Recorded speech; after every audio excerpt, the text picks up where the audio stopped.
Por favor, abra su Biblia en 2 de Timoteo capítulo 2. Vamos a leer del versículo 1 al 13. Vamos a ampliar la sección hasta el versículo 13. Y por favor, tenga frente a usted la Biblia y ponga mucha atención. Vamos a leer la palabra del Señor. Dice así, 2 de Timoteo capítulo 2.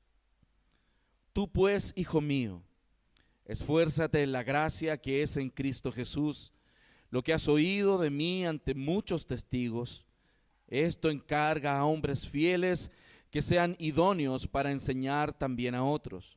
Tú pues, sufre penalidades como buen soldado de Jesucristo. Ninguno que milita se enreda en los negocios de la vida a fin de agradar a aquel que lo tomó por soldado. Y también el que lucha como atleta no es coronado, sino lucha legítimamente. El labrador, para participar de los frutos, debe trabajar primero.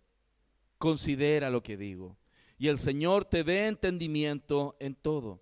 Acuérdate de Jesucristo, del linaje de David, resucitado de los muertos conforme a mi evangelio, en el cual sufro penalidades, hasta prisiones a modo de malhechor. Mas la palabra de Dios no está presa. Por tanto, todo lo soporto por amor de los escogidos, para que ellos también obtengan la salvación que es en Cristo Jesús con gloria eterna. Palabra fiel es esta: si somos muertos con Él, también viviremos con Él. Si sufrimos, también reinaremos con Él. Si le negáramos, Él también nos negará. Si fuéramos infieles, Él permanece fiel. Él no puede negarse a sí mismo. Cuán importante, hermanos, es la transmisión del Evangelio a la siguiente generación. Cuán importante para Dios, y debiera ser para nosotros, la transmisión del Evangelio a la siguiente generación. Así como en una carrera de relevos, en una carrera de posta como la conocemos nosotros, donde cada miembro del equipo debe turnarse para cumplir la misma sección de la pista, la misma actividad, y traspasar el testimonio al siguiente en una pista de carrera.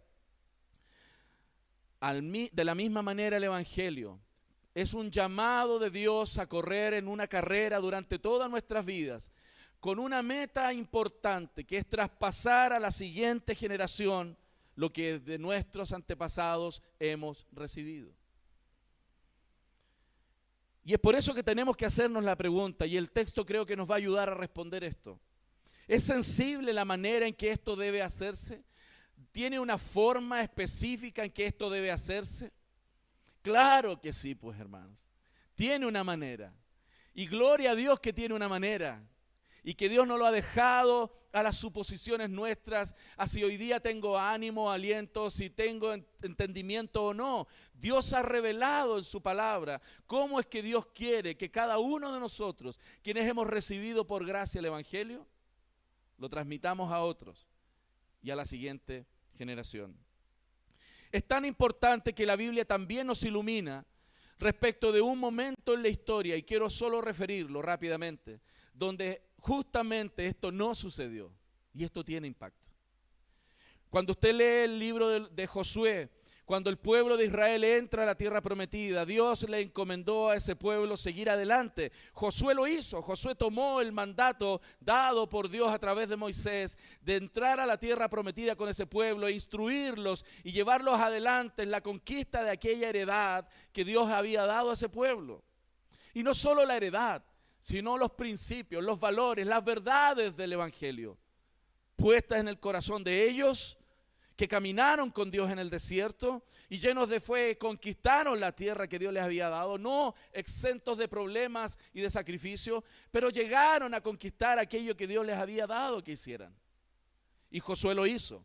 Y al final del libro de Josué, en el capítulo 24, ya terminando esos textos, la palabra del Señor nos muestra cómo Josué le decía al pueblo: ¿qué van a hacer ustedes ahora? Logramos, llegamos, conquistamos. ¿Qué van a hacer ustedes ahora? Josué dijo: yo y mi casa serviremos al Señor. ¿Y qué hizo el pueblo? ¡Amén! ¡Amén! Eso es lo que tenemos que hacer. Y gritaron, y cada uno se fue a sus tierras. Con eso en los corazones, lo vamos a hacer. Lo vamos a hacer. Pero lamentablemente no fue así.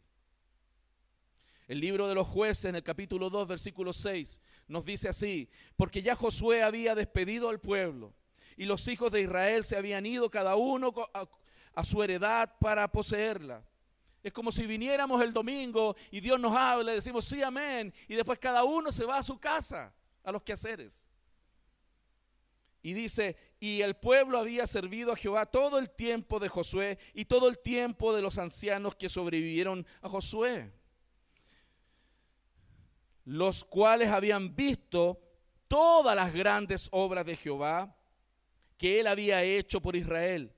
Pero murió Josué, hijo de Nun, siervo de Jehová, siendo de 110 años, y lo sepultaron en su heredad en Timnat-Sera, en el monte de Efraín, al norte del monte de Gaz. Y toda aquella generación también fue reunida con sus padres. Todos ellos murieron, todos ellos que vieron la gloria de Dios, todos ellos que vieron la libertad que es caminar con Dios. La conquista que Dios les permitió hacer, la vieron con sus ojos, la palparon. Pero dice el texto, y se levantó después de ellos otra generación que no conocía a Jehová, ni la obra que él había hecho por Israel. ¿Cómo es posible que algo así suceda? Solamente porque aquellos que recibieron el tesoro más grande, lo vivieron, lo experimentaron, lo disfrutaron, vieron a Dios en sus vidas, vieron la salvación del Señor en sus vidas. Cristo en el Antiguo Testamento se les manifestó de una manera gloriosa, pero ellos no hicieron algo muy importante. Mientras corrían el tramo de la historia de la redención que a ellos les correspondía, que era traspasar a la siguiente generación para que ellos siguieran corriendo el siguiente tramo de la carrera de la historia de la redención. Y lo que hace este texto en 2 de Timoteo es justamente reforzarnos la idea, justamente reforzarnos el mandato que tenemos como pueblo de Dios, de tomar el tesoro, de abrazar el tesoro que Dios nos ha dado, de disfrutar el tesoro, de experimentar la presencia de Dios, la realidad del Evangelio en nuestras propias vidas, sin perder de vista que estamos en una carrera de posta y tenemos la obligación de pasar el testimonio, como el Señor quiere, no como yo quiero, a la siguiente generación. Porque tú y yo vamos a dejar de existir aquí. Y los que siguen a tu existencia van a seguir predicando el Evangelio. Por eso Dios nos ha indicado, hermanos, en su palabra, cómo nosotros debemos correr esta carrera de relevos, cómo debemos prepararnos, cómo tenemos que vivir la experiencia cristiana, de dónde nutrirnos, de dónde sacar la fuerza para hacerlo, incluso cómo tener esperanza de que esto pueda tener un buen término. Dios nos revela en este texto a través de Pablo, escribiéndole al joven Timoteo, lo que significa la transmisión del Evangelio a la siguiente generación. Hay una forma de hacerlo, hay una manera de hacerlo. No es my way, a mi manera. Esa es la manera del Señor. Porque aquel que toma una manera diferente no verá a la siguiente generación a los pies de Cristo. Porque eso es lo que la Biblia enseña, muestra y testifica. Por mucho que tú lleves al niño al domingo a la iglesia, no se te ocurra pensar que eso es transmitir el Evangelio a la siguiente generación. En ese sentido, lo que aquí nos muestra que Dios puede tomar a alguien incauto, incapaz, imperfecto, con enfermedades, lleno de problemas en su carácter y hacerlo una persona audaz para proclamar la verdad de Dios. Aquel es Timoteo, un hombre que Dios llamó al ministerio, un hombre con falencias, un hombre débil, un hombre que era enfermizo, un hombre que además era tímido. Imagínense ser tímido para predicar. ¡Qué difícil! Y lo tremendo es que Dios puede convertir a alguien. Y si tú te miras a ti mismo, si yo me miro a ti mismo, ¿qué tengo yo hoy día para poder transmitir a la siguiente generación aquello del Evangelio y la verdad del Evangelio? Si apenas conozco un poco de la Biblia, bueno, hay que prepararse. Porque si vas a querer que la siguiente generación, como Dios te lo ha ordenado, continúe después de ti, no podemos estar complacientemente esperando que alguien lo haga por nosotros. Porque si no, va a suceder, con mucha tristeza lo digo, lo que el texto da testimonio una y otra vez en la Biblia, que la siguiente generación se extravió y no siguió al Señor. Por lo tanto, debemos ser muy conscientes si nosotros, aquellos que hemos sido llamados a cuidar la iglesia, lo hacemos fielmente. Pero no solo esto es para los pastores, esto es exactamente lo mismo que un padre, una madre en una familia, estén los dos, sea uno solo, sea sola la abuela con los niños, tiene que hacer todos los días de su existencia. Pensar, orar y trabajar para que la siguiente generación sea empapado del Evangelio. Debemos aprender muy bien, hermanos, que dependemos de la gracia en este sentido de Dios para esta salvación. No solo para eso, no solo para la salvación, sino también para poder ejecutar este trabajo que tenemos que hacer de transmitir a la siguiente generación. En este contexto, Pablo, ya en el capítulo 2, después de haber hablado muchas cosas, que las vimos en los 2 sermones anteriores, y espero que usted ya los tenga en su corazón, yo estoy asumiendo que ya está el piso puesto del capítulo 1 en su corazón y que usted tiene muy claro lo que el capítulo 1 de Timoteo ha dicho. Y por eso en ese contexto el capítulo 2 nos vuelve a elevar que Timoteo tenía que no solo preservar el Evangelio, sino que también saber transmitirlo. Y eso tiene un ejercicio, eso tiene una intensidad, eso tiene una manera, eso tiene un enfoque, eso tiene una fuente de recursos y una perseverancia necesaria. Y esas son las cosas que espero que veamos. Entonces, vuelvo a preguntar, ¿qué tanto has considerado, hermano, hermana, en tu vida, en tus días, la importancia de enseñar los principios y las prácticas del Evangelio a la siguiente generación? Quizás hoy día estás sumido en tus propios problemas. Quizás hoy día estás sumido en las metas personales que tienes. Quizás solo estás pensando en cómo pagar las deudas de fin de mes, o cómo completar tus estudios y realizar tu vida y tus sueños. O quizás solamente estás pensando que transmitir a la siguiente generación significa levantarlos los domingos, aunque les cueste, llevarlos a la iglesia solamente. Eso no es lo que el texto nos enseña, es mucho más que eso.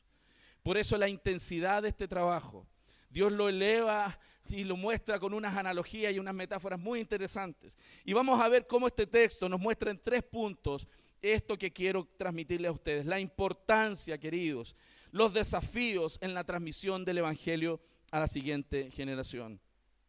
Del versículo 1 al 6 vamos a ver el trabajo, este trabajo, cómo lo enfoca el apóstol Pablo y lo describe para que Timoteo entienda cómo él también tiene que hacerlo con los que vienen, cómo él tiene que enseñarle a los que vienen. En el segundo punto, del versículo 7 al 10, vamos a ver los recursos para que usted y yo podamos permanecer haciendo este trabajo de transmitir el Evangelio a la siguiente generación. Y tercero, vamos a ver cómo podemos de esta manera tener descanso, hermanos, seguridad, de fruto en el trabajo que estamos haciendo de transmitir el Evangelio. Hablemos entonces del trabajo de la transmisión del Evangelio que este texto nos muestra. Miren, para que Timoteo comprenda con claridad, Pablo es muy didáctico y a mí me encanta en ese sentido, y el Señor Jesús también lo era, ¿no? El Señor Jesús siempre cuando quería explicar era casi peras y manzanas. Y hacía analogías con la realidad de la vida, con un granjero, con un día, ¿cierto? Mira las aves, porque nosotros racionalizamos y relacionamos las ideas y nos quedan mucho mejor comprendidas y las interiorizamos mejor cuando las explicamos con mayor didáctica. Y es lo que hace aquí el apóstol Pablo para enseñarle y recordarle a Timoteo cómo él tiene que empeñarse y seguir empeñado en este trabajo de transmitir a la siguiente generación. Específicamente él está hablando de transmitirle a hombres fieles que sigan el ministerio, pero hermanos, son los mismos principios que en cada familia que ama a Dios hoy debe transmitirse el Evangelio a la siguiente generación. Y utiliza estas analogías didácticas muy interesantes. Lo primero que le dice y le habla es que uno debe ser como un mayordomo, un buen mayordomo, ¿no? El versículo 1 dice: tú pues, hijo mío, esfuérzate en la gracia que es en Cristo Jesús. Lo que has oído de mí ante muchos testigos, esto encarga a hombres fieles que sean idóneos para enseñar también a otros. Una de las cosas que tenemos que reconocer es que nosotros no somos dueños del mensaje. Nosotros somos mayordomos de Dios. Dios nos mandó a trabajar en esta transmisión del Evangelio, en formar a la siguiente generación. Usted y yo no creamos el mensaje, simplemente lo recibimos y lo transmitimos. Ese es el llamado de Dios y debemos hacerlo con integridad, con sentido de urgencia. Eso es lo que la Biblia siempre nos anuncia. Hazlo mientras pueda ser hallado, búscale mientras pueda ser hallado.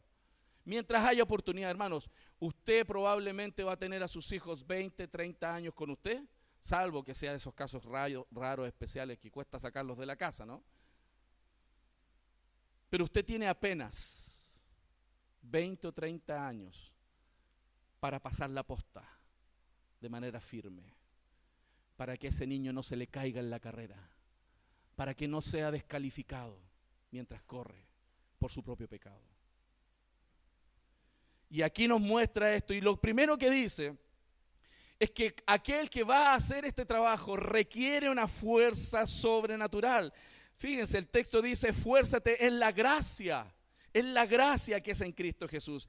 Hermanos, para ellos eran tiempos muy difíciles. Para Pablo, para Timoteo eran tiempos muy difíciles, lo vimos en los sermones anteriores. Hubo una persecución política muy cruel, hubo un disturbio generado por falsos maestros dentro de la iglesia, y también había una gran derrota, muerte y sufrimiento de muchos creyentes de manera simultánea. Entonces imagínense lo difícil que sería para ellos, intentando sobrevivir diariamente, intentando no ser encarcelados, tratando de darle comida a sus hijos, tratando de seguir la vida y predicando el evangelio al mismo tiempo. Qué difícil contexto, hermano. Y es por eso que a pesar de ese telón gris de fondo en la vida diaria de estas personas, ese joven tímido, ese joven enfermizo, que no podía mantenerse en sí mismo firme en la vida, requería, por supuesto, como tú y yo, de la gracia de Dios, que es en Cristo Jesús. Hermanos, la gracia de Dios no estaba en Pablo. La gracia de Dios no está sino solamente en Cristo. La gracia de Dios no está en una iglesia. La iglesia no es la fuente de la gracia. Cristo es la fuente de la gracia. No hay vida cristiana victoriosa, hermanos, sin el poder sobrenatural que Dios provee a su pueblo. Porque el ejercicio no es solo humano, racional y con actividades claras que podemos hacerlas en un aula, por ejemplo, sino el evangelio es el poder de Dios para salvación de todo aquel que cree. Y este poder, hermanos, no viene de la tierra, sino del cielo. No proviene de los talentos humanos. No viene de las capacidades humanas, que tú eres buen profesor o no eres buen profesor para transmitirlo, hermano. Viene de Dios. Y si tú estás empeñado en transmitirle a la siguiente generación, puedes clamar a Dios y en la gracia de Cristo tener todo lo necesario para hacer tu trabajo. Pero quien no busca en Dios, las limitaciones tuyas, tus habilidades, tus dones, van a ser el parámetro. Y la verdad que nuestras habilidades, nuestras capacidades, no logran ser suficientes para el trabajo que Dios nos ha encomendado, de transferir el mensaje a la siguiente generación. ¿De dónde viene esta fuerza? De Cristo. ¿De dónde más? De Cristo, del Señor, de nuestro Señor amado. Y es por eso que Jesús, Él lo dijo cuando estuvo en la tierra: sin mí nada podéis hacer. Y algunos quieren hacerlo sin Él. Pablo también dijo: nuestra suficiencia viene de Dios. Él nos hace suficientes cuando nosotros le buscamos, hermanos. Por lo tanto, no es solo un aprendizaje intelectual, sino es una dependencia, es una comunión con Dios, y usted y yo nos transformamos en un canal para que la gracia que se derrama sobre nuestras vidas sea comunicada a la siguiente generación. Y eso requiere que usted ore, eso requiere que usted busque la palabra, eso requiere que usted se santifique y que sea obediente a aquello que el Señor nos ha dicho. Por lo tanto, si requiero poder para transmitir el Evangelio y solo ese poder viene de Cristo, ¿de qué manera esto tiene que ser transmitido? Fíjense lo que el verso 2 nos dice. Lo que has oído de mí ante muchos testigos, esto encarga a hombres fieles que sean idóneos para enseñar también a otros. Hermanos, la mejor manera de preservar el Evangelio aquí en la tierra es transmitirlo. Y eso tiene una lógica clara, porque usted y yo no somos eternos aquí en la tierra. Usted puede ser un tremendo predicador. Usted puede ser el mejor predicador, vivir el Evangelio y ser grande aquí en la tierra a los ojos del Señor, pero se va a morir. ¿Sabía eso? Y si usted no hace el traspaso, le va a pasar algo similar a lo que vemos en la Biblia, en la historia de Josué. Gran conquista, hermanos, conquistaron una tierra, destruyeron pueblos, conquistaron ciudades fortificadas, se apropiaron de una nación. Un pueblo así, sin muchas capacidades, sin muchos recursos, se apropiaron de una nación. ¿Por qué? Porque Dios estaba con ellos y la gracia de Dios fluyó en sus vidas y a través de sus vidas, y con esto conquistaron la tierra. Pero ellos no hicieron la pega de transmitirle. La siguiente generación no llegó ni a la puerta. Está mirando el peso de la responsabilidad que Dios pone sobre nuestros hombros. Porque Dios no solo quiere que tú le des comida y estudios a tus hijos, sino que sean empapados del Evangelio en sus corazones. A eso Dios te ha llamado prioritariamente. Todo cristiano, por lo tanto, debería verse a sí mismo como un vínculo entre dos generaciones. Tú eres un eslabón de una cadena entre dos generaciones. Tú estás ahí puesto por Dios. No solo recibe la fe, sino que también debe transmitirla a los demás. Recibe la fe y eso debe considerarlo un privilegio. Y transmitirlo debe considerarlo usted una responsabilidad. La antorcha entonces de este evangelio, como en una posta, ¿no? Como en las Olimpiadas, tiene que continuar viva y ser traspasada a la siguiente generación. ¿Qué más nos muestra este texto, no? Que evidentemente se requiere algo de nosotros. El mensaje que transmitimos tiene que estar en armonía con mi persona y con su persona. Por eso dice, encarga a hombres fieles que sean idóneos. Por supuesto que si yo voy a transmitir un mensaje, yo debo vivir el mensaje. Porque si yo no soy testimonio del mensaje, ¿qué van a entender mis hijos? ¿Qué van a entender? Piensa un poco en eso. ¿Qué va a entender un hijo cuando usted le diga hay que orar y no ora? Usted. ¿Qué va a entender un hijo en su mente y en su corazón cuando usted le dice sea piadoso y usted no es piadoso? ¿Qué va a entender un hijo aprende a responder bien si usted no responde bien? ¿Qué va a entender un hijo, una hija que usted le diga tienes que ser fiel a Dios y a los demás si usted no es fiel a los demás? ¿Qué va a entender un hijo? Por eso el texto dice, encárgale a hombres idóneos. Y es por eso que la santificación personal es tan importante para poder transmitir también eficientemente, eficazmente el evangelio a la siguiente generación. Usted, yo creo que ama a la siguiente generación, ¿cierto? Usted la cría, usted la tiene con usted. O si no la tiene hoy día, la va a tener. Si usted ama a esa siguiente generación, como dice amar, hermanos, no hay cosa más valiosa. No hay tiempo que perder. No hay tiempo que perder de transmitirle mientras estén contigo a la siguiente generación el poder del evangelio. Y eso es lo que el texto nos muestra. Y usa esta analogía de la mayordomía, pero no se queda con la mayordomía, luego viene con el soldado. Y es muy interesante cómo Pablo empieza a usar toda esta analogía para reforzar la idea en la mente de Pablo para que él siga haciendo el trabajo. Y le dice, tú pues sufre penalidades como buen soldado de Jesucristo. Ninguno que milita se enreda en los negocios de la vida a fin de agradar a aquel que lo tomó por soldado. Primero, ¿qué es lo que el texto nos muestra aquí? Que el obrero cristiano debe ser un buen soldado. Un buen soldado. Esto quiere decir que no basta ser un soldado. Tiene que ser un buen soldado. No solo un soldado. Un buen soldado. Y usted entiende la diferencia, ¿no? En la milicia hay soldados, pero hay algunos pocos buenos soldados. No basta entonces con ser un trabajador, sino que usted tiene que ser un buen trabajador. Un buen trabajador. Hay muchos obreros en la viña del Señor, muchos obreros con demasiada pasividad. Muchos hombres, padres de familia, demasiado pasivos. Muchas mujeres en sus hogares, demasiado pasivas. Mucho TikTok, mucho Facebook, mucho entretenimiento y poca transmisión del Evangelio. Mucha pasividad. Porque son soldados, pero no son buenos soldados. No basta con ser soldado, porque no va a servir para la siguiente generación ser soldado. Tiene que ser un buen soldado. Y eso es muy relevante por la naturaleza del ministerio, de la transmisión de la palabra. Porque aquella persona tiene que estar muy firme en su carácter, sólido en su carácter, para enfrentar la adversidad. Porque en medio de la adversidad, en medio de los tiros, en medio de la batalla, en medio de la acechanza del enemigo, usted tiene que seguir transmitiendo el mensaje a los que vienen. Porque usted se va a morir.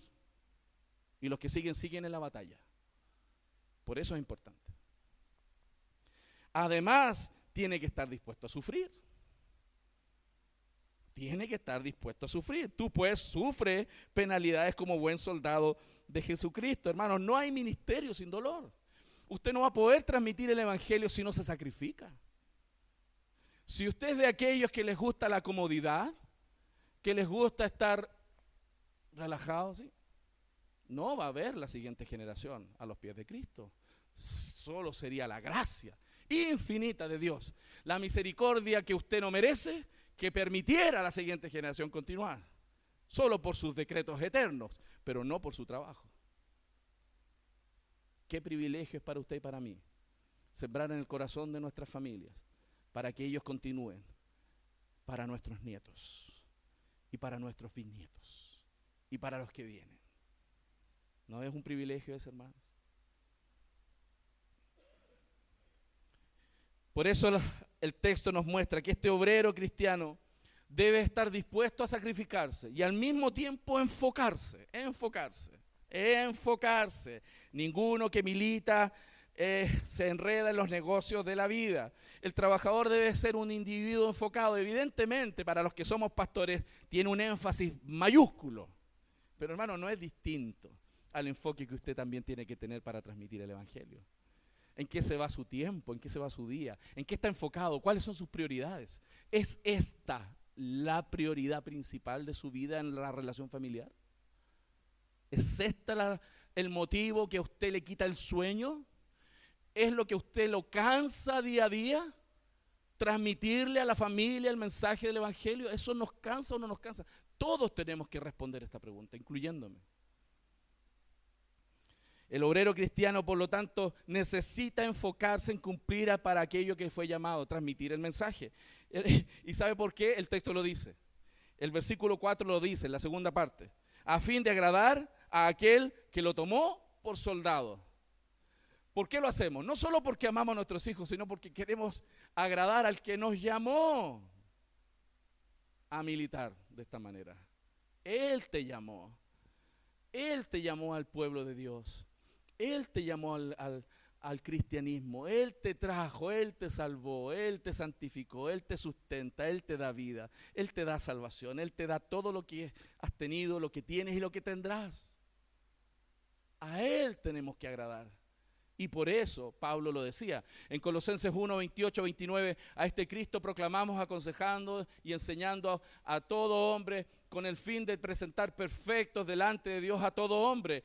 Y el verso 29 dice, por lo cual, dice, yo trabajo y lucho fortalecido por el poder de Cristo que obra en mí. Porque Pablo se levantaba todos los días y se fortalecía en Dios para transmitir el evangelio. Transmitir el evangelio. Transmitir el evangelio. Y no tienes que irte a la India de misiones. Tienes algunos indios en la casa. ¿Cierto? A algunos les falta cruzar en lianas por dentro de la casa. Este obrero, este soldado tiene la misión de hacer la pega como Dios se la ha encomendado. como el Señor le ha llamado. No trabajamos para nosotros mismos, trabajamos para el Señor. No buscamos hacer lo que nosotros queremos, queremos hacer la voluntad de Dios, no nuestra voluntad, la voluntad del Señor. Y Pablo está describiendo entonces el trabajo de la transmisión del Evangelio con estas metáforas y le agrega una tercera, atleta. Imagínense, usted tiene que ser un mayordomo del Evangelio, usted tiene que ser un soldado del Evangelio y ahora un atleta.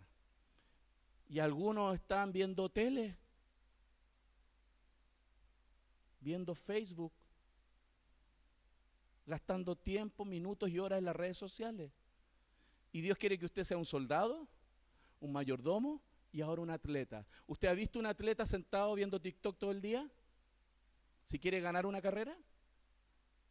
No, porque jamás va a llegar, ni a los 20 metros. Se tiene que disciplinar. Verso 5, y también el que lucha como atleta no es coronado, sino lucha legítimamente. Y el texto es claro en mostrarnos que él tiene que ser muy consciente de que tiene que prepararse para entrar al estadio. Tiene que prepararse, hermano. El atleta tiene que ser una persona disciplinada. Hermano, hay momentos en que no queremos orar. Hay momentos donde el camino fácil es mucho más atractivo. Hay momentos donde hacer lo correcto es muy difícil. Hay momentos donde nuestro deseo es aflojar y bajar los estándares bíblicos. Pero el cristiano es un individuo disciplinado. No va a bajar el estándar, va a orar aunque no quiera orar, va a abrir la Biblia aunque le cueste leer la Biblia y entenderla, y lo va a hacer porque es lo que Dios quiere que usted haga, porque usted es un atleta. De aquí vamos a salir a correr unos 400 metros planos, hermano.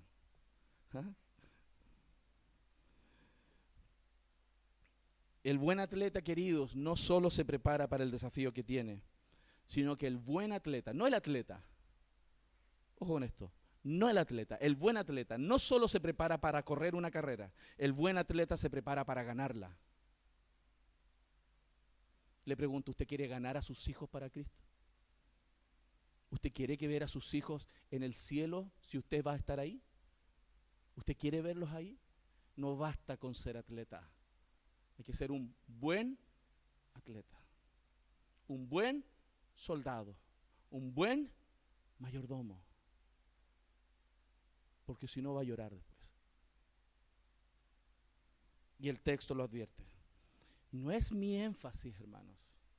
La Biblia lo enseña, léala y dése cuenta lo doloroso y desastroso como generaciones completas se perdieron en la historia.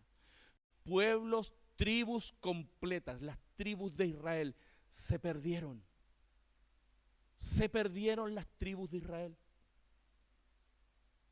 10, 11 tribus desaparecieron totalmente en una época de la historia. Nunca más. ¿Por qué? Porque no se transmitió el mensaje a la siguiente generación. Dejaron de existir las tribus. No es una poca cosa esto. Y usted y yo, hermano, y este es un mensaje de inicio de año. Providencialmente estaba aquí. ¿Para qué? Para que no perdamos tiempo en el resto del año y el resto de nuestras vidas, queridos. Tercero, vemos aquí también que la recompensa es grande. Por supuesto que si competimos legítimamente. El siervo del Señor, por supuesto que debe ser íntegro. Su vida es el fundamento del ministerio. Y esto guarda relación con lo que hablaba hace unos minutos. Si nosotros vamos a testificarle a nuestra familia y a nuestros hijos, y si los pastores vamos a testificarle a la iglesia, tenemos que ser íntegros, porque los hijos nos conocen. Nos conocen. Y evidentemente fallamos, sí, no somos perfectos, sí, pero no demasiado imperfectos.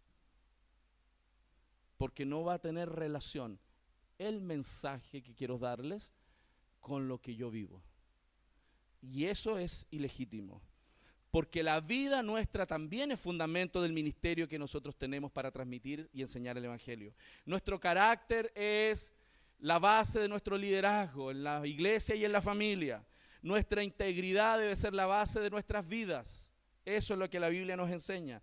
Y hermano, no queda aquí. Yo digo, ya con esto es suficiente, pastor, ya entendí. No, y un labrador un labrador. Cuarta metáfora. El apóstol deja un cuadro lleno de emoción de una carrera de atleta, lleno de la gente gritando a un granjero solo bajo el sol. Plantando, cortando, todos los días levantándose a cortar, a podar, a regar. Y pasan los días y el sol y la noche y él sigue trabajando. ¿Con qué? Con la esperanza de ver fruto.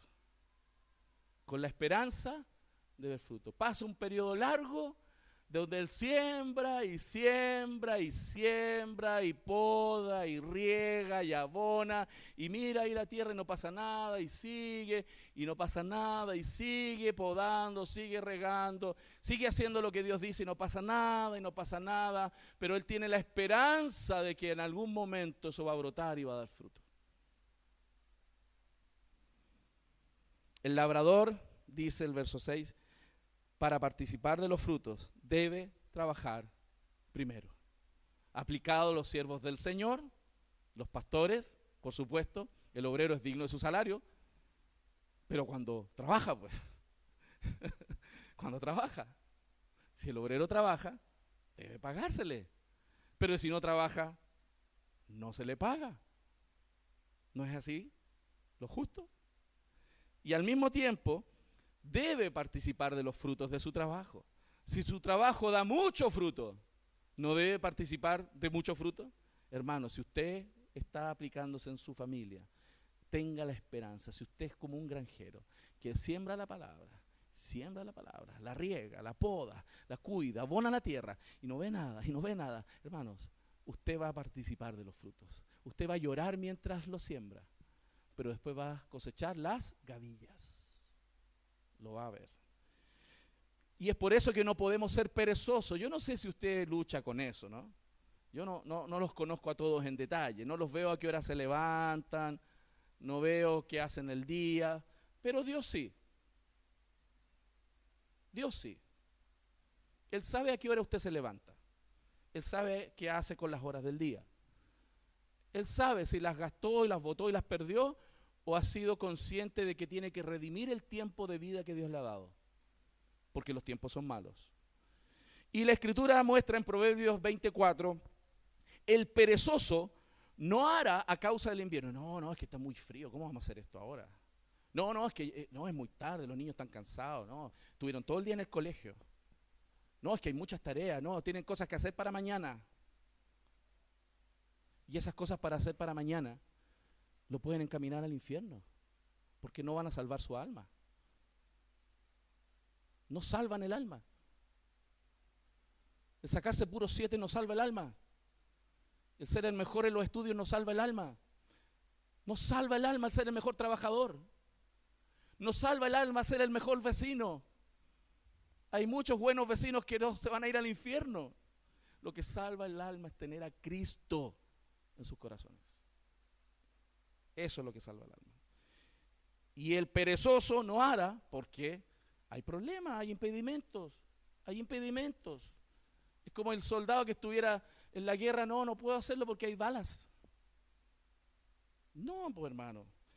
Pedirá pues en la siega, cuando llegue la hora de la cosecha, otros cosechando y él así, pato, sin cosecha. Porque fue perezoso. Porque prefirió otras cosas. Porque prefirió ver tele, descansar, escuchar música, bailar, salir a pasear. Y quiero ser bien exhortativo hoy con la iglesia, porque esto no es un juego, hermanos. La vida es un desafío muy grande. Hay un infierno que quiere comerse a tu familia. Hay un infierno que quiere comerte a ti. Hay un infierno que quiere comer esta iglesia. Y es por eso que tenemos que abrazar lo que Pablo nos está enseñando a través de esta carta a Timoteo. Proverbios 24, 30, 31. Pasé junto al campo del hombre perezoso. ¿Qué uno ve en el campo de un hombre perezoso?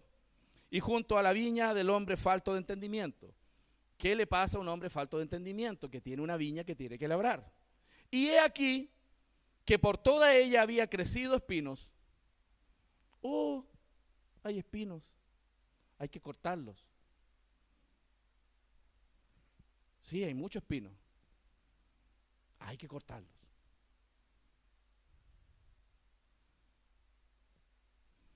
Hay muchos espinos.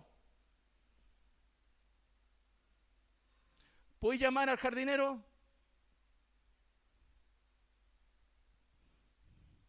¿Se entiende, no?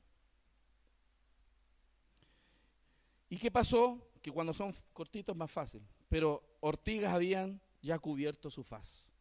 Y su cerca de piedra estaba ya destruida. Lamentablemente a veces podemos llegar a momentos en nuestra vida donde el haber sido negligentes derribó todo lo que podía guardar mi familia y lo que Dios me ha dado. Gracias al Señor hay esperanza aún para aquellos que se arrepienten, porque el que se arrepiente alcanza misericordia. Y Dios puede hacer nuevas todas las cosas. Pero hay una cosa importante: arrepiéntete. No basta solo reconocer me equivoqué. Arrepiéntete. Y arrepentir no es decir ni llorar, es hacer diferente. Hermano, vamos a estar hasta las 4 de la tarde si voy a esta velocidad. Lo segundo que podemos ver aquí, que el agricultor en sí mismo no puede asegurar la producción. Él puede hacer todo lo que tiene que hacer como un agricultor, pero depende del clima, depende del sol, depende de los vientos, depende de que aparezcan bichitos o no aparezcan bichitos, ¿cierto? Los que alguna vez han trabajado en agricultura lo pueden saber con mucha mayor propiedad. El tipo y la señora pueden trabajar muy duro, pero depende de condiciones externas. Por la gracia de Dios, las condiciones externas para su vida y su familia dependen de Dios. Por lo tanto, podemos estar tranquilos. Podemos estar tranquilos. El agricultor sí va a requerir ser paciente y aprender de que los resultados no son rápidos. No es así, 1, 2, 3, pastor, estuve todo este mes leyendo la Biblia y orando con mis hijos. ¿Y que ella quiere un Spurgeon en la casa? ¿Porque estuvo un mes leyendo la Biblia y orando con ellos? ¿Quiere un John MacArthur hablándole en las mañanas y predicándole la palabra? No, eso es una vida de servicio y trabajo para transmitir el evangelio a la siguiente generación. Por lo tanto, también ese granjero, si confía en el Señor y hace lo que Dios dice, va a disfrutar de verlo. ¿Y cuál es mi anhelo? Y es muy personal esto, muy personal.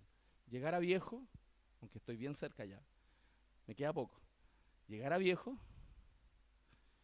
y poder mirar a la siguiente generación que traspasa a mis hijos y ver a niños, niñas que amen al Señor. Y yo abrir la Biblia con ellos y enseñarles. Eso quiero ver. Pero hay que trabajar. El perezoso va a ver que otros cosechan y él va a mirar su granero. No hay. No hay. En resumen, hay una cosa común en estas imágenes, hermanos. Una cosa común. El soldado sustenta su seguridad en la victoria final de Cristo. Porque Cristo es la victoria, nuestra victoria. Si usted pelea en el ejército del Señor, la batalla está ganada. Pero tiene que ser un buen soldado. El atleta pone su vista en la meta, en la corona. Esa es su motivación. Y el agricultor pone su esperanza, hermanos, de cosecha, porque Dios es el que hace fructificar. Por lo tanto, la lucha cristiana no es una lucha interminable, tiene un final, va a terminar esta pelea, va a terminar. No es un esfuerzo tampoco sin objetivos, hay metas muy concretas, queridos. Por lo tanto, el cristiano puede estar absolutamente seguro que detrás del esfuerzo que usted haga en su vida cristiana, viene el gozo en el cielo. Y cuanto más luches, mejores frutos vas a cosechar para ti y para tu descendencia. Eso es lo que el Señor promete, hermano, y Dios cumple. Dios cumple. El segundo punto de este sermón son los recursos entonces que necesitamos para poder permanecer en la transmisión. Porque claro, todos fluctuamos, hermanos. Todos tenemos momentos buenos y tenemos momentos malos. Algunos tienen momentos grandes, gorditos y otros flacos. Algunos no tenemos tantos flacos, ¿no? Nos cuesta tener momentos flacos. Pero hay momentos gordos y flacos, momentos altos, momentos bajos, momentos alegres, momentos tristes, momentos muy placenteros, momentos muy dolorosos. Y es así. Entonces, ¿cómo podemos permanecer con este nivel de tensión al cual estamos sometidos, no? ¿Qué recursos tiene aquel que debe transmitir el Evangelio para la preservación del Evangelio a la siguiente generación? ¿Qué recursos tiene aquel que debe glorificar a Dios en medio de la vida mientras ejecuta esto? Bueno, el texto nos habla de que uno tiene que meditar y Dios va a iluminar. Fíjense lo que el verso 7 dice. Considera lo que te digo, considera lo que digo, y el Señor te dé entendimiento en todo. Y esto es precioso, hermanos, porque lo que aquí se está encarnando, que hay una relación entre la meditación humana y la iluminación que Dios da. Usted no está solo en esto. Si usted gasta solo tiempo pensando en cualquier cosa, menos en la palabra y meditar en la misión, lo que Dios ha dicho, y particularmente Pablo está diciendo a Timoteo, medita en lo que te acabo de decir. No te vayas para otro lado, solo piensa que eres un soldado, solo piensa que eres un atleta, que eres un granjero y que eres un mayordomo. Piensa, medita en esto, considera lo que te digo. Cuando le está diciendo considera es medita, piensa en esto. ¿Y qué va a hacer? Y el Señor te dé entendimiento. Siempre va a haber una relación entre que usted medite la palabra, abra la Biblia, la medite y que el Señor le prenda la ampolleta. Hermanos, y eso es un regalo de Dios. Cuando usted se mete en la palabra, escudriña las escrituras, considera lo que el Señor dice, el Señor le prende la ampolleta. Y usted se da cuenta, abre los ojos y dice, oh, no lo había visto. Gracias, Señor, lo voy a hacer. Por lo tanto, hay una responsabilidad humana y hay una soberanía de Dios. Porque Dios ilumina como Él quiere, cuanto quiere. Pero la responsabilidad mía es meditar en lo que Dios dice, meditar en su palabra. Por lo tanto, buscar la iluminación de Dios sin estudiar es como un agricultor que quiere cosechar sin sembrar. Usted quiere que Dios le hable y no abre su Biblia. Usted quiere tener sabiduría para guiar a su familia y no abre la Biblia. Es como el agricultor que quiere cosechar sin sembrar. La iluminación va de la mano con la meditación de la palabra. Usted debe meditar en la palabra, abrir las escrituras. No espere sabiduría de lo alto. Señor, no sé qué hacer, muéstrame. Muéstrame, Señor. Y el Señor le va a pasar una Biblia. Toma, léela. Y si usted la lee, si usted la estudia, no leer, la estudia, si usted medita en ello, considera, o sea, dice, sí, esto es lo que tengo que hacer. Gracias, Señor. El Señor le va a iluminar y le va a traer una convicción que nadie más a su lado puede llegar a tener.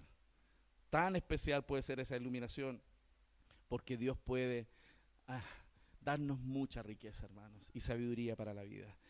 Y la iluminación divina, hermanos, es algo que nosotros los hijos del Señor tenemos como un regalo, el que Dios te hable. ¿Por qué tendría que hablarte Dios? ¿Por qué tendría que mirar a estos piojos chicos resucitados? Usando términos coloquiales, ¿no? Piojos chicos resucitados, y Él nos hable. Y que Él en su gloria, su magnificencia y en la gloria de su majestad se digne a venir y hablarme. A mí. ¿Quién soy? ¿Quién soy para estar en su presencia? Apreciarlo, hermanos, es una de las primeras cosas que nosotros podemos hacer. Y si tú lo aprecias, tus hijos lo van a apreciar. Si tú lo aprecias, tus hijos lo van a apreciar. Por eso, una de las primeras cosas para fortalecernos a nosotros a permanecer es estar meditando en la palabra. Mientras tú estás viviendo la vida, siendo un soldado, siendo un atleta, siendo un granjero, siendo un mayordomo, con todo el desgaste que eso también tiene, porque es difícil, es cansador. Hay momentos donde uno no quiere orar, no quiere abrir la Biblia. No, lo único que quiero es prender la tele y ver una película, por favor, pastor, trabajé todo el día, pastor, todo el día. Fue difícil, mi jefe me retó, en la micro el Señor venía hediondo, no quiero. No quiero descansar, quiero Coca-Cola, quiero un pan con jamón.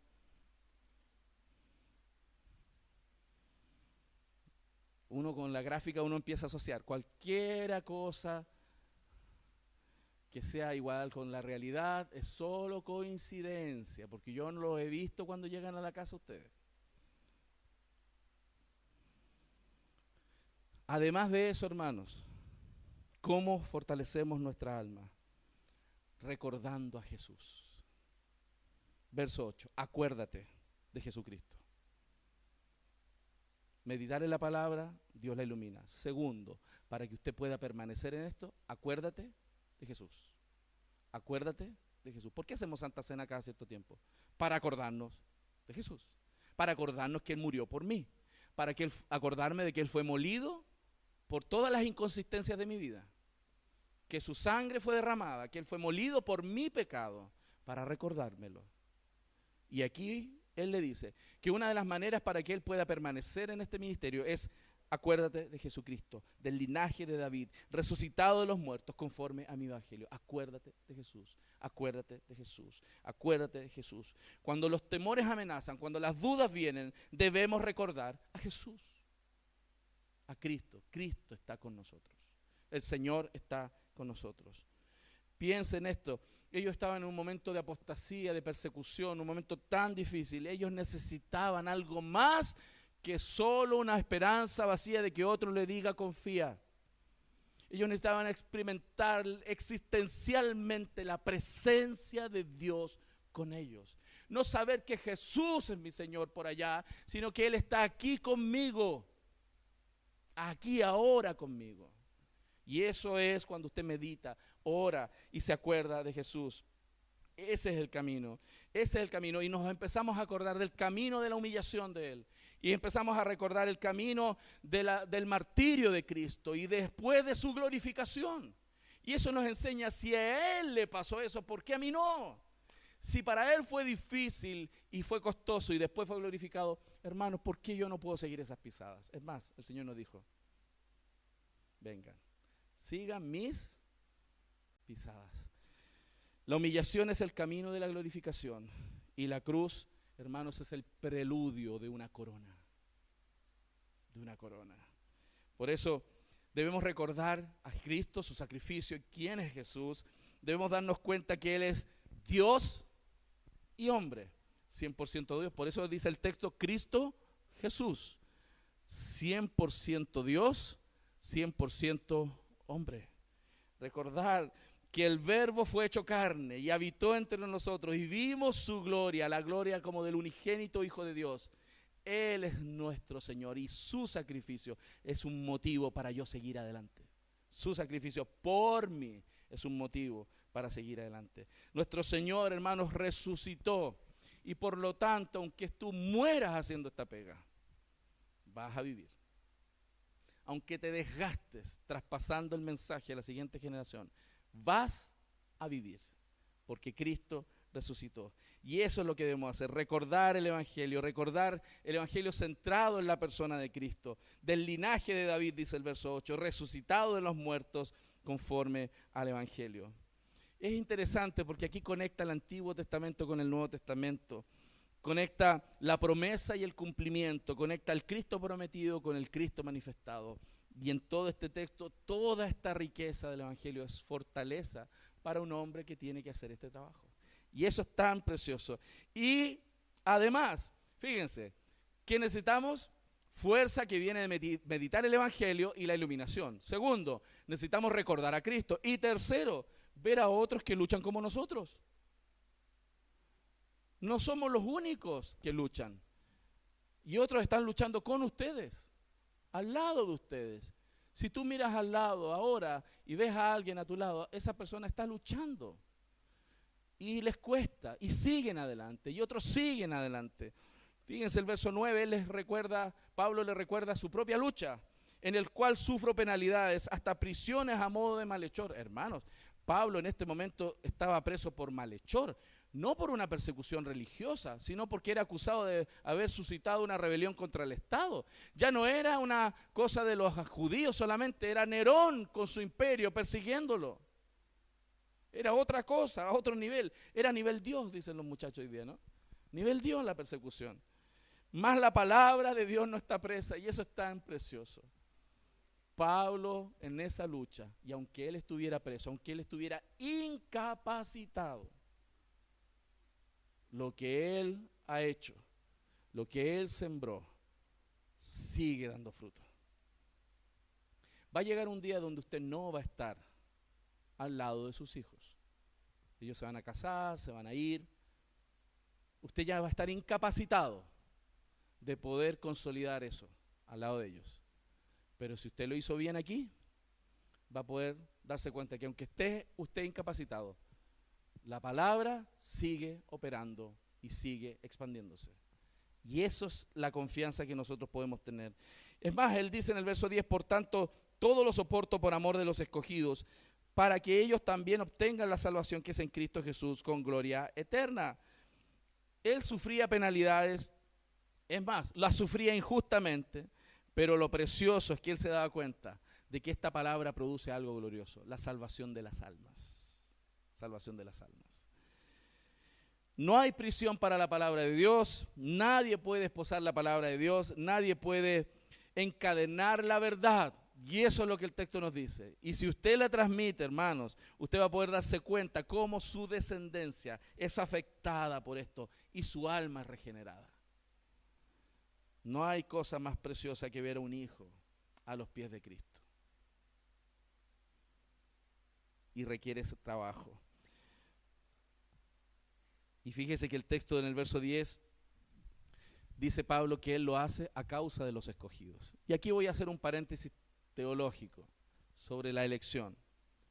Porque aquí el texto dice que él soporta el amor por los escogidos. Eso quiere decir que no fue la bondad del hombre la que provocó la elección. La elección es lo que provocó la fe en aquellos hombres. Los elegidos son el pueblo de Dios, aquellos sobre los cuales Dios ha puesto su amor desde la eternidad, hermanos. Y el sufrimiento de Pablo, el que él siga trabajando y esforzado, es solamente para poder observar el milagro de aquellos que Dios amó desde el principio, nacer de nuevo, nacer de nuevo. Y eso es tan increíble. Jesús vino para salvar a las personas en sus pecados, vino para dar vida a sus ovejas, vino para morir por su iglesia. Si usted está en ese camino, hermano, de predicar el evangelio, va a experimentarlo y confíe en que sus hijos van a estar ahí. Pero predíqueles, transmítales el evangelio. Es su responsabilidad. Termino con esto. Además de ver cómo nutrimos entonces nuestra vida de perseverancia, también tenemos esperanza maravillosa de la seguridad de frutos en esta transmisión del evangelio. Versos 11 al 13. Palabra fiel es esta. Palabra fiel es esta. Si somos muertos con él, también viviremos con él. Si sufrimos, también reinaremos con él. Si le negáremos, él también nos negará. Si fuéramos infieles, él permanece fiel. Él no puede negarse a sí mismo. Lo primero que tenemos que recordar entonces, para estar tranquilos también, en paz sobre la esperanza de los frutos, si trabajamos, hermanos, usted no vaya a pensar, no, yo confío que el Señor va a traer mis hijos a Cristo, y no les habla. Eso se llama fe ciega. Eso es fe ciega, que no ve nada. Eso es fe ciega. No, es que la Biblia dice, pastor, que yo cuando era chico en la iglesia decían que guía a sus hijos, ¿cómo era, pastor? ¿Cómo era? Guía a los caminos del Señor y cuando fueren viejos no se van a apartar de él, pastor. Ah, sí. ¿Y eso le dijeron a usted? Se lo enseñaron mal.